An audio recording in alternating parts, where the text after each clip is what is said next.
दोस्तों स्वागत है आपका बीपीएससी प्लस में। आज हम लोग डिस्कस करने वाले हैं कि संसद के क्या क्या कार्य होते हैं।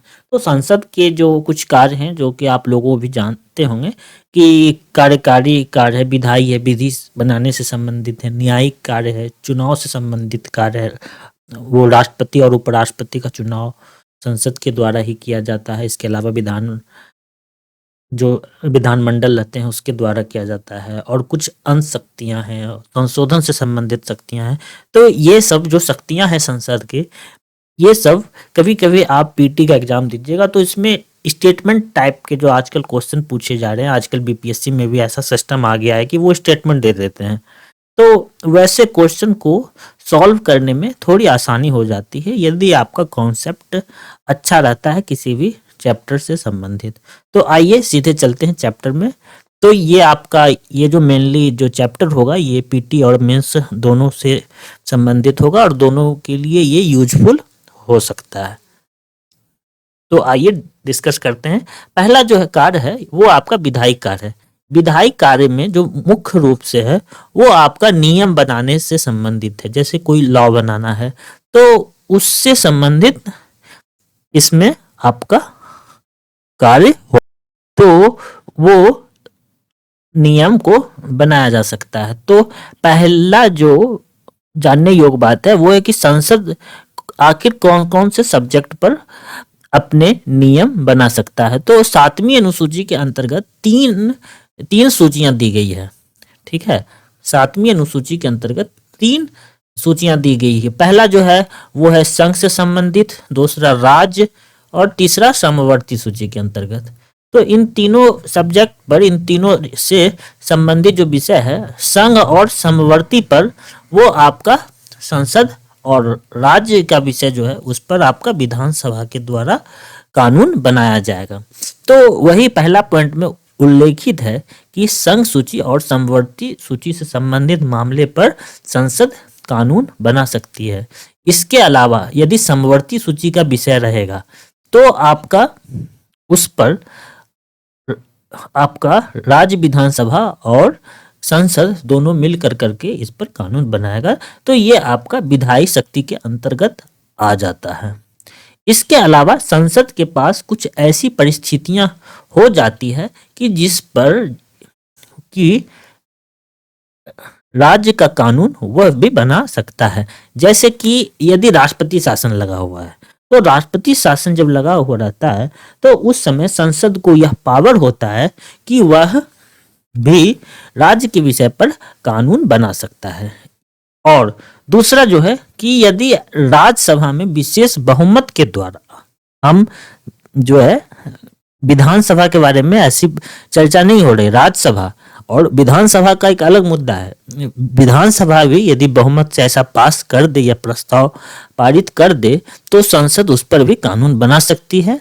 और राज्यसभा भी एक विशेष बहुमत से यह प्रस्ताव पारित कर दे तो संसद राज्य सूची के विषय पर कानून बना सकती है। इसके अलावा यदि कोई विदेश से रिलेटेड मामला हो, जैसे इंटरनेशनल, जैसे सीमा से संबंधित मामला हो, तो इस पर संसद को यह अधिकार होता है कि वह कानून बना सकता है। और यदि अंतर्राष्ट्रीय समझौते जैसे कि एक्सपोर्ट इंपोर्ट या फिर क्या ड्यूटी लगाना है, तो इससे रिलेटेड जो भी है कानून है वह संसद के द्वारा बनाया जाएगा। ये सब आपका विधायी कार्य के अंतर्गत आता है जो कि संसद के द्वारा किया जाता है। अब जो दूसरा कार्य है वो है आपका कार्यकारी कार्य। तो कार्यकारी, जैसा कि पिछले वाले वीडियो में भी हम लोगों ने पढ़ा था कि संसद का कार्य किस तरीके से चलता है।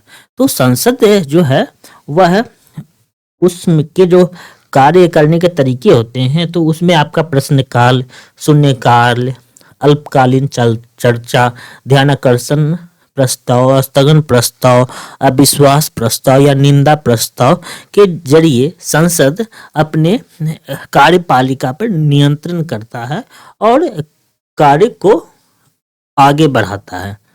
जिसमें से आपका संसदीय शासन प्रणाली में कार्यपालिका विधायिका के प्रति उत्तरदायित्व होती है और संसद कई उपायों द्वारा कार्यपालिका पर नियंत्रण करती है। जैसा कि हमने पहले भी बताया हुआ है कि शून्यकाल हो गया, स्थगन प्रस्ताव हो गया या फिर अविश्वास प्रस्ताव के जरिए यह नियंत्रण रखा जाता है। और संसद मंत्री परिषद को सत्ता से बाहर भी कर सकती है, ये भी एक प्रकार का कार्य हुआ। और फिर आपका ये बजट बनाने का भी संसद का ही कार्य होता है, और जो भी विधेयक आते हैं उसे स्वीकार या अस्वीकार कुछ भी करना हो तो वो आपका संसद का कार्यकारी कार्य के अंतर्गत आता है। इसके अलावा संसद जो है मंत्री स्तरीय आश्वासनों की एक समिति नियुक्त करती है, जो ये देखती है कि मंत्री द्वारा संसद से किए गए जो वादे होते हैं वो पूरे हुए हैं या नहीं होते हैं। इसी तरीके से जो संसद के कई कार्यकारी कार्य हैं, इसमें से जो 3-4 सबसे प्रमुख हैं वो ये हैं।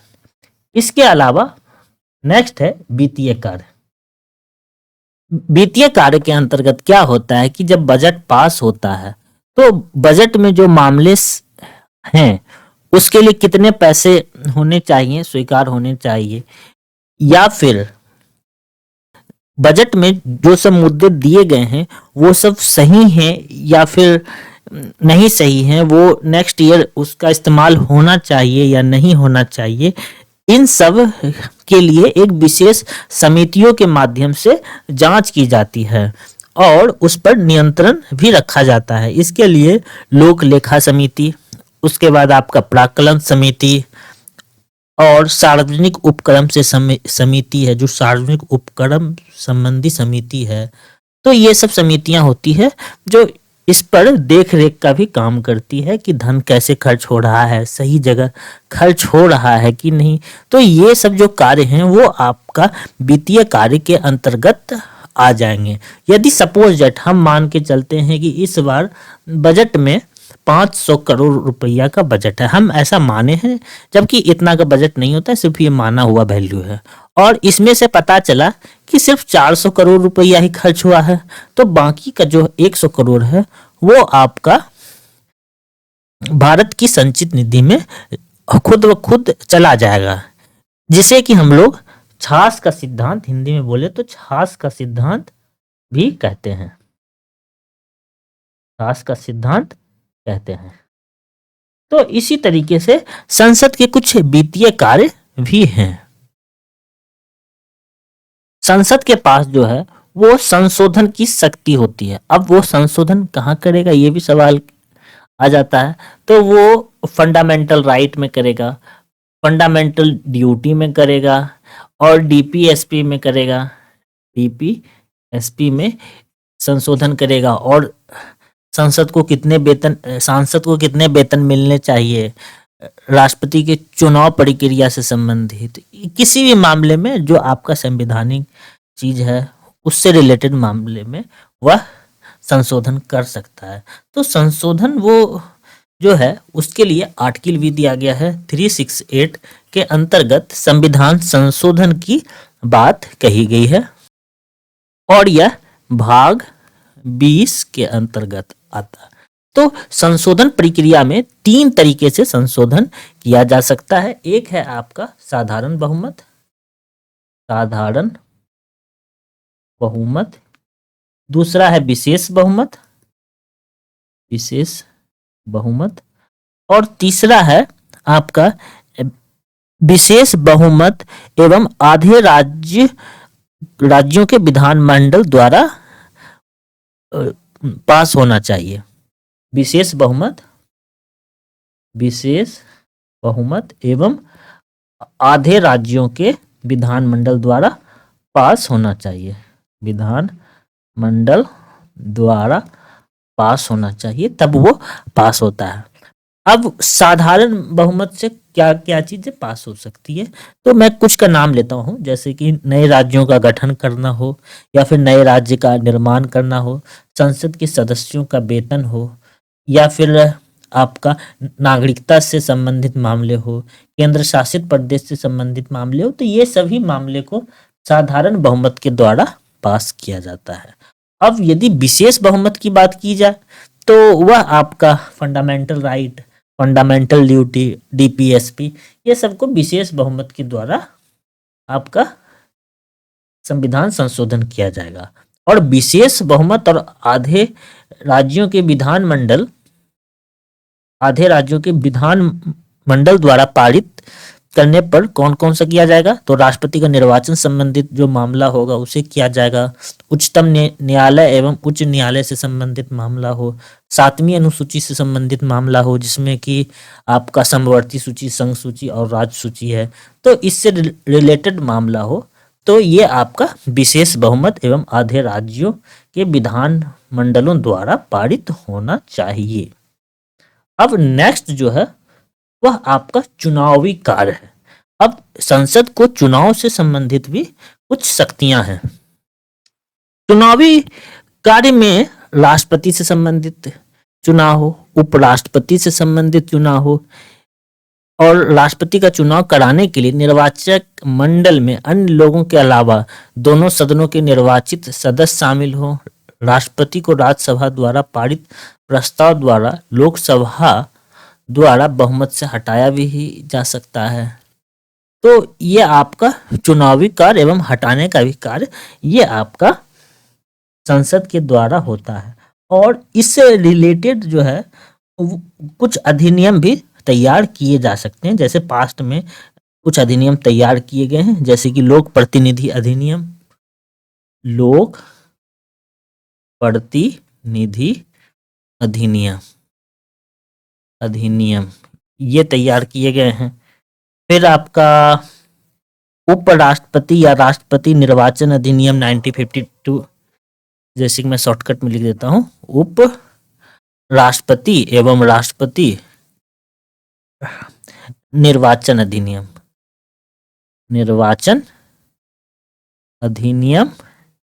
1952, तो ये हुआ था।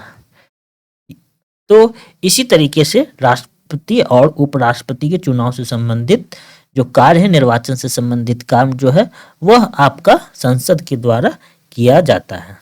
इसके अलावा जो नेक्स्ट है वो है कुछ न्यायिक शक्तियां दिया गया है। तो न्यायिक शक्तियां ये काम कहाँ करेगा, यदि राष्ट्रपति के द्वारा संविधान का उल्लंघन किया जाता है तो उसे हटाने का अधिकार भी संसद के पास है। तो सिर्फ वो राष्ट्रपति ही नहीं है, वो राष्ट्रपति, उपराष्ट्रपति, सर्वोच्च न्यायालय, उच्च न्यायालय, महालेखा परीक्षक एवं अन्य न्यायाधीश जो राज्य से भी संबंधित हैं उस पर महाभियोग चलाने की शक्ति वो संसद के पास है। इसके अलावा संसद की अपने सदस्यों को दंडित करने की भी शक्ति होती है और वो न्यायिक समीक्षा के अधीन नहीं आती है। संसदीय प्रणाली में विधायी विशेषाधिकार न्यायिक नियंत्रण से प्रतिरक्षित होता है। तो इस तरीके से कुछ न्यायिक कार्य भी संसद के होते हैं। अब है कुछ अन्य शक्तियां। कुछ अन्य शक्तियां में क्या है, वो जैसे कि कुछ राष्ट्रीय एवं अंतर्राष्ट्रीय महत्व से जो महत्व के मुद्दे होते हैं उससे संबंधित यदि चर्चा करनी हो तो वो संसद करती है। जैसे कि अभी मान लिया जाए कि अभी यदि कोई मुद्दा है जो इजराइल हमास से संबंधित है तो वो मुद्दा पर चर्चा संसद में हो सकती है। इसके अलावा संसद को लघु रूप में एक राष्ट्र के रूप में भी चर्चा करने का अधिकार होता है और संसद के पास राज्य केंद्र शासित प्रदेशों की सीमा बदलने, घटाने या बढ़ाने की शक्ति भी वो संसद के पास होती है। तो इस तरीके से संसद के कुछ अन्य शक्तियां भी हैं। दोस्तों, यदि आपको ये सेशन अच्छा लगा हो तो इसे लाइक कीजिए और सब्सक्राइब कीजिए। सेशन देखने के लिए धन्यवाद।